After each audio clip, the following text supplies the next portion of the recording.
ମୁଁ ସାନୁ ଆପଣମାନଙ୍କୁ ଓଡ଼ିଆ ନବବର୍ଷର ହାର୍ଦ୍ଦିକ ଅଭିନନ୍ଦନ ଜଣାଉଛି। ଏଠି କ'ଣ ପୂଜାପୂଜି ଚାଲିଛି, ଚାଲନ୍ତୁ ଭିଡ଼ିଓଟିକୁ ଶେଷ ପର୍ଯ୍ୟନ୍ତ ଦେଖନ୍ତୁ।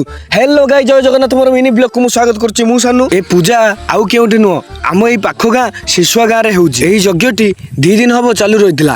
ଆଜି ହେଉଛି ତାର ଶେଷ ଦିନ, ମାନେ ପଣା ସଂକ୍ରାନ୍ତି ଦିନ ଏହି ଯଜ୍ଞଟି ସରିବ। ଆଜି ସନ୍ଧ୍ୟାକୁ ଏଠାକୁ ଆସୁଛନ୍ତି ଭଜନ ସନ୍ଧ୍ୟା ଟିମ୍ ଆଉ ଗାଁ ପିଲାଙ୍କର କିଛି ମଜାମସ୍ତି ଡ୍ୟାନ୍ସ।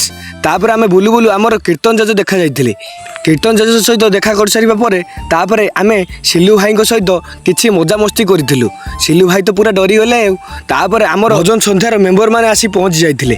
ଏଇ ଭାଇ ଆମର ଗୀତ ଗାଇ ପୁରା ନାନଖାନ କରିଦେଉଥିଲେ। ଆମେ ତ ପୁରା ଦେଖିକି ଖୁସି ହେଇଗଲୁ। ଯେମିତି ଲୁକ୍ ସେମିତି ଗୀତ।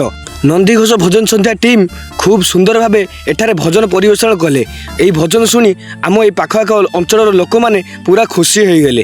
ବାଃ କି ଭଜନ! ମୁଁ ତ ଆପଣଙ୍କୁ କହିଥିଲି ଖାଲି ଭଜନ ହେଉନି, ଆମ ଏଇ ପାଖ ଆଖ ଅଞ୍ଚଳର ଛୋଟ ପିଲାମାନେ ଏଠାରେ ନାଚ ପରିବେଷଣ କରୁଛନ୍ତି। ଏଇଭଳି କଟିଥିଲା ଆମର ପଣା ସଂକ୍ରାନ୍ତି। ମୁଁ ଆସିଲା ବେଳେ ମାଙ୍କୁ ଦର୍ଶନ କରି ମୋର ମିନି ବ୍ଲଗ୍ ମୁଁ ଏଇଠି ଶେଷ କରୁଛି। ରହୁଛି, ଜୟ ଜଗନ୍ନାଥ।